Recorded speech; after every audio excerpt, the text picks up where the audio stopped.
नवरात्रि की अष्टमी का दिन था। दुर्ग स्थित कालिका माता मंदिर जाना हुआ।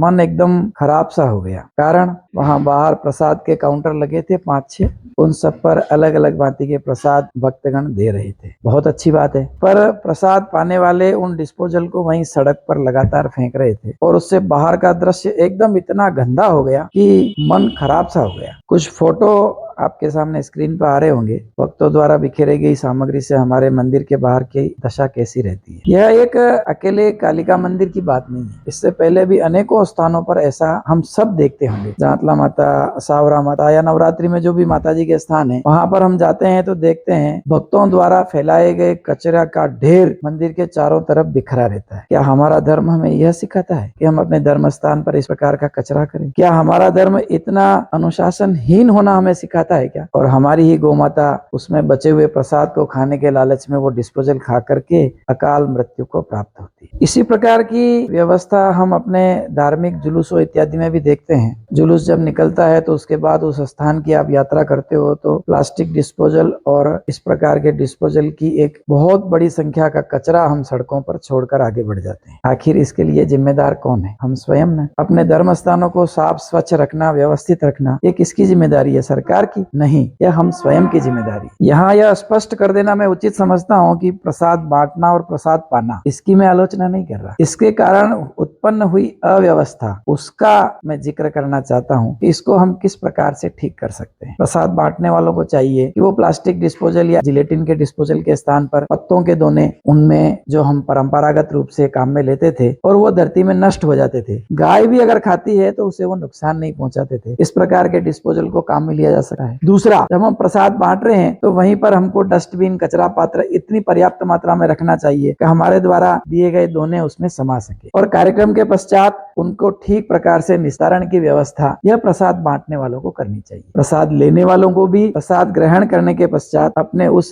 पात्र को, उस डिस्पोजल को ठीक कचरा पात्र में डालना चाहिए। यह व्यवस्था छोटी सी है, अगर हम करेंगे तो यह दृश्य एकदम बदल जाएगा। एकदम अनुशासित और व्यवस्थित समाज हमको बनाना है। आखिर हमारी दुर्दशा के हम स्वयं जिम्मेदार हैं। हम ठीक करेंगे, हमारा धर्म और हमारा समाज ठीक हो जाएगा। आखिर हम धर्म कमाने के लिए मंदिर गए हैं तो इतना ध्यान रखें, धरती माता, गौ माता को पर्यावरण की दृष्टि से नुकसान न पहुंचाएं। आखिर वह भी धर्म है। धरती को सुखी करना, गौ माता को सुखी करना, यह इस धरती पर सबसे बड़ा पुण्य है। तो इसका निश्चित ध्यान रखें कि कहीं हम मंदिर जाकर के धरती माता और गौ माता को परेशान तो नहीं करे, दुखी तो नहीं करे। मैं पुष्कर नारायणिया, वात्सल्य संस्थान, चित्तौड़गढ़ से। नमस्कार।